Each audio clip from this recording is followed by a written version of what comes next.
In 2010, the CEO of Philips proudly announced to the media that, quote, "We are no longer a high-tech company." Not a sentence that you'd expect to hear voluntarily from a company that just a decade earlier was every bit as much of a giant and an innovator as Samsung or Sony, and until recently was the third largest electronics company in the whole world with over 350,000 employees at its peak. But this statement was true and intentional. The company that once dominated whole industries from lighting to radio, the company that invented or co-invented almost every major physical media format from the compact cassette to the CD, the DVD, and the Blu-ray, and the company that arguably birthed much of the semiconductor industry, including giants like ASML and Taiwan's TSMC as well, well, that company has indeed become an insignificant shell of its former self by the 2010s. From the outside, Philips still seems like kind of an electronics giant. Just in my life, I have Philips Hue lights all over our studio, a Philips vacuum cleaner at home, a Philips electric razor for trimming my beard, and a Philips Ambilight TV in my parents' place, while elsewhere, Philips branded monitors, DVD players, loudspeakers, radios, coffee machines, and more are still pretty common too. But this strength is mostly an illusion. The company makes almost none of the products that it's known for today, and I don't just mean that they're outsourcing their manufacturing. From lighting to TV to domestic appliances, the company has given up on the whole electronics industry and has sold its business piece by piece to competitors, mostly in Asia, and then they just sold those companies the rights to keep using their brand too. The only two consumer-facing product lines that Philips still has today are razors and oral hygiene products like electric toothbrushes, which together make up only about 15% of its business, which in total is now less than a tenth of the size of a current electronics giant like Samsung. It is fitting then that Philips dropped electronics from its name officially in 2013, and together with their other blunders like their complete failure in the semiconductor industry as well, the statement of this no longer being a high-tech company seems oddly accurate. So this is the sad story of how decades of mismanagement and failed innovation made Europe's last electronics giant kind of irrelevant.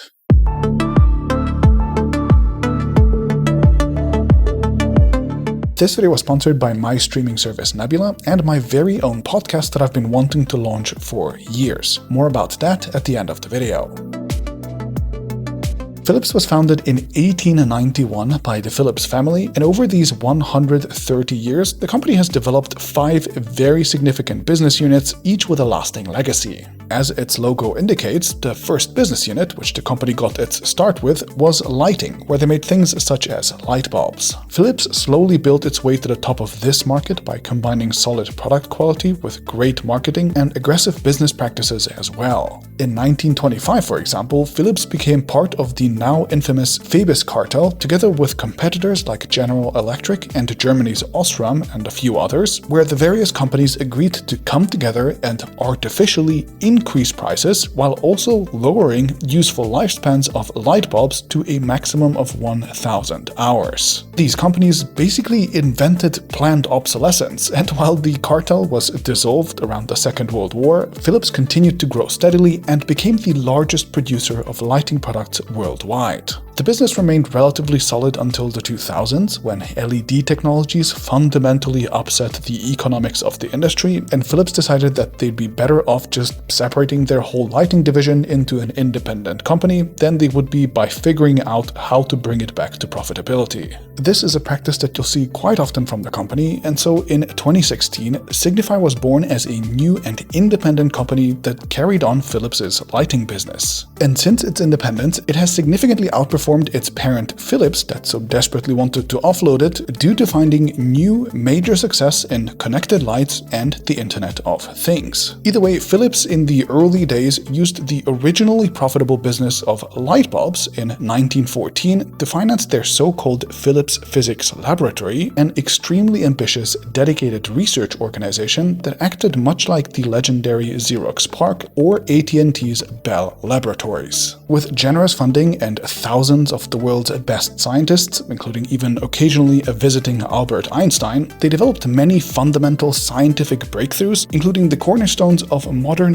radio technology. This research formed Philips's second successful product category, which also happens to be visible in the company's logo. These waves likely symbolize radio waves or sound waves, and once they invented and patented things like new transmitters, which could carry radio waves around the entire globe, Philips launched its own radio station in 1927, connecting the Netherlands to its colonies across the world, and the company also became the largest supplier of radios in the whole world just 3 years later.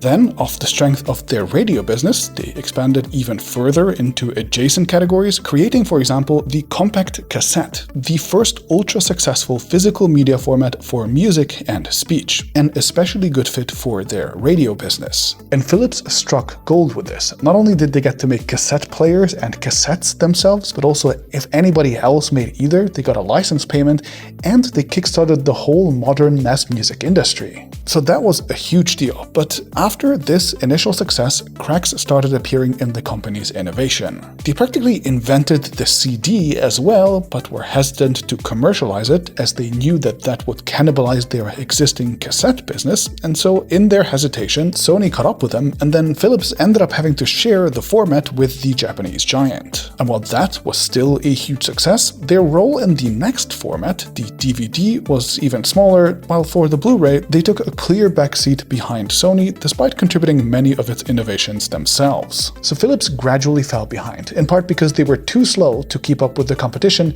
but in part also because they bet on the wrong technologies multiple times. Like Video 2000, an unsuccessful competitor from Philips to the VHS, or CDI, an interactive CD format that the company bet $1 billion on just to lose it all. And even worse, the company was completely unable to adapt to media consumption trends past the physical media formats like iPods, smartphones, music streaming, or even just Bluetooth headphones. Philips was basically completely unable to keep up with this industry over time. Still, the company's third major business unit, consumer electronics, arguably evolved from the success of their audiovisual business. Following the example of their Japanese competitors, they adopted the conglomerate model, where a company builds a huge portfolio of products instead of focusing on any one particular thing. But for Philips, this massive expansion did not go well in the end. In some product categories, like shavers, where they had unique inventions, such as their patented circular rotating blade system, they could create defensible and profitable product lines. But in most, Philips was just one of hundreds of brands competing over scraps. Now, to be clear, their lack of success did not come from a lack of trying. They made big bets, they took huge risks, and they kept trying to innovate, just usually into the wrong direction. For example, they developed their own computer line, but their machines often weren't compatible with industry standard software, so few people ended up buying them. Or they leaned heavily into web TVs, the idea that people would surf the internet and email from their TVs through a simplified user interface rather than from their full PC, which again flopped, and they even had a fairly innovative cell phone lineup, including this prototype that basically turned a regular cell phone into a quasi-touchscreen smartphone with one of the first ever 2G connections ever. Pretty wild, but again, nobody really bought their phones. These were costly mistakes, and they paint a picture of a company that liked solving hard technical problems, but completely lost touch with the realities of consumer expectations. Meanwhile, the relentless competition, primarily from Asia, drove the margins of just about every commodity electronics product close to zero as well. Philips made a ton of stuff, including lots of innovative stuff, but by the late 80s, increasingly none of it made any money for the company. Of the $137 billion in revenue that they made from electronics in this period, they only managed to keep 3.7. That is a margin of only 2.7% over a decade, a ratio that would be pitifully low even for contract manufacturers like Foxconn, let alone for the likes of Sony and Samsung, who typically have margins around 10 or maybe 20%. So after multiple painful defeats, Philips essentially decided to completely give up on electronics and on risky innovations as well. This is where the quote from the beginning of the video comes from, and also the time period when Philips decided to offload all of their electronics business. businesses too. In 2001, they disbanded their famous research lab. In 2012, they sold their TV and monitor business to a Hong Kong-based company called TP Vision. A year later, they sold their audiovisual business to a Japanese company called Funai. And finally, in 2021, Philips sold its last major electronics business unit in the form of its domestic appliances division that made things like vacuum cleaners and coffee machines too. They officially exited the electronics industry. And now, while that is sad, an even more disappointing story comes from the company's fourth massive business unit, semiconductors. The public probably doesn't remember Philips as a semiconductor company these days, but they absolutely were a massive pioneer in this field. They started in 1953 primarily by developing components for their own electronic devices, and then they quietly grew, including with major acquisitions, until they became the second largest semiconductor company in the whole world. But while they had success at first, they started suffering similar problems with semiconductors as they did with electronics around the 80s and 90s, such as making a big and failed bet on a new technology called the SRAM memory, which cost the company $1 billion again, as well as generally poor management in a very difficult and fluctuating market. So Philips's whole semiconductor business was sold off and became an independent company in 2006, which is now known as NXP. NXP mostly focuses on designing and manufacturing specialized chips for cars and industrial applications, and free of their parent company's poor decision-making, NXP became a much more successful company that actually managed to overtake its former parent. As of today, NXP is worth about 4 times as much as Philips, and it is much more profitable as well.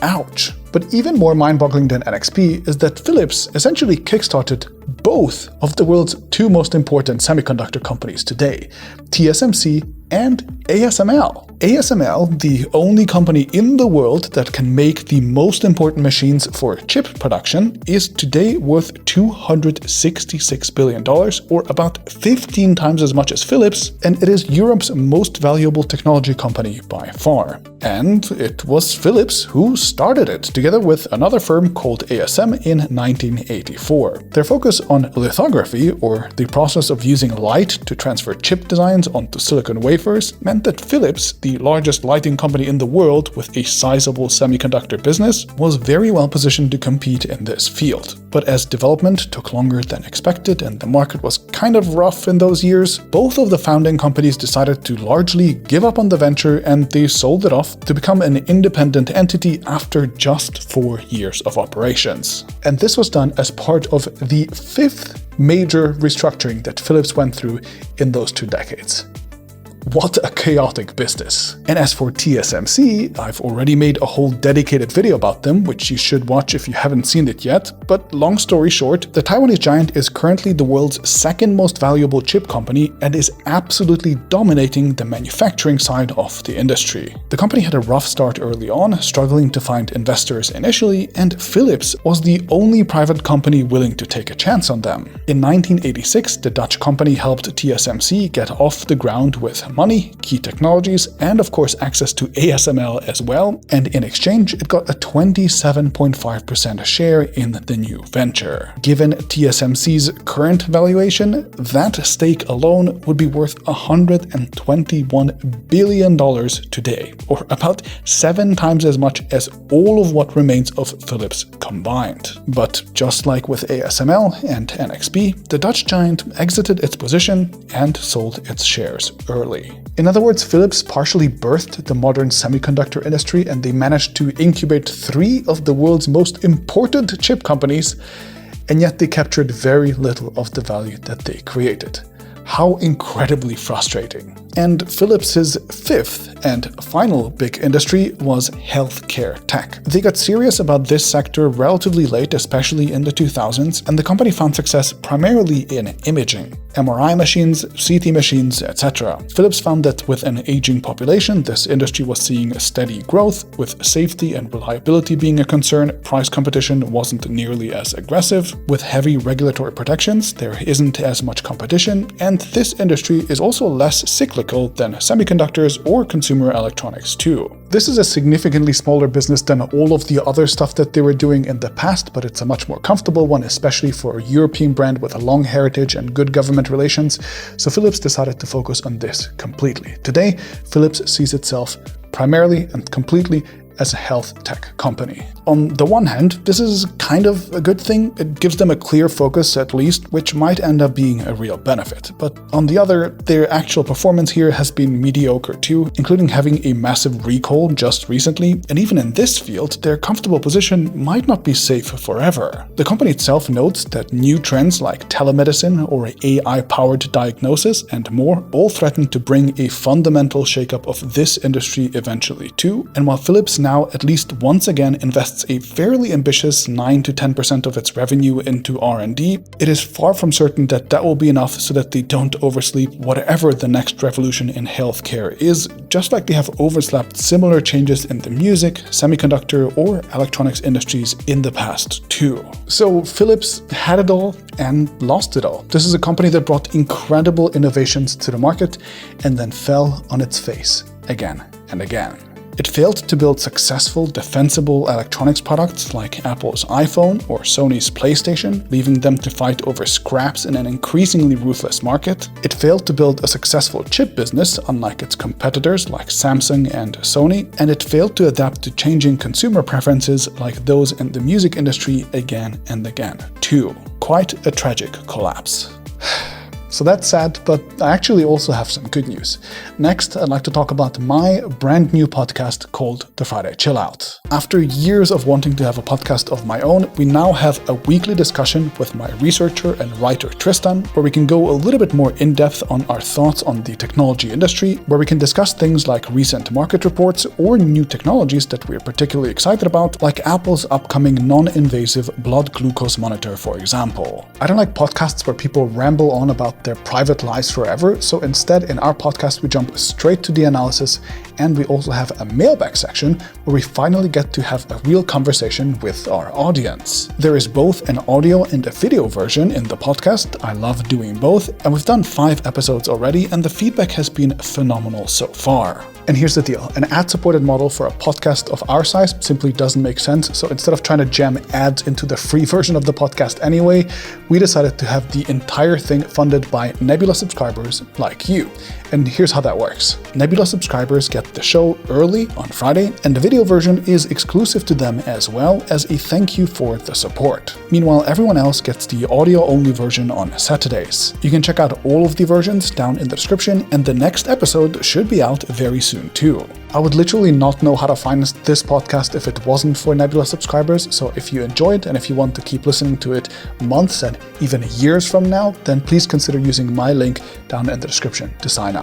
With my link, you actually get a $20 discount on yearly plans now too, so it costs less than $3 a month, and that money goes directly towards supporting us and other creators that you might watch on the platform as well. Nebula is of course our very own video and podcast streaming service that I and many of YouTube's smartest educational creators have built together, and your subscriptions have already funded many of my projects in the past too. That includes a whole class that I recently released on Nebula about my end-to-end video making process, which is available through the new Nebula Classes platform, as well as a whole original series called Technorama with 8 full episodes of film analysis and tons of bonus videos as well. So check those out, be sure to use my link so they know that I sent you. I hope you enjoy everything, and I'll see you in the next one.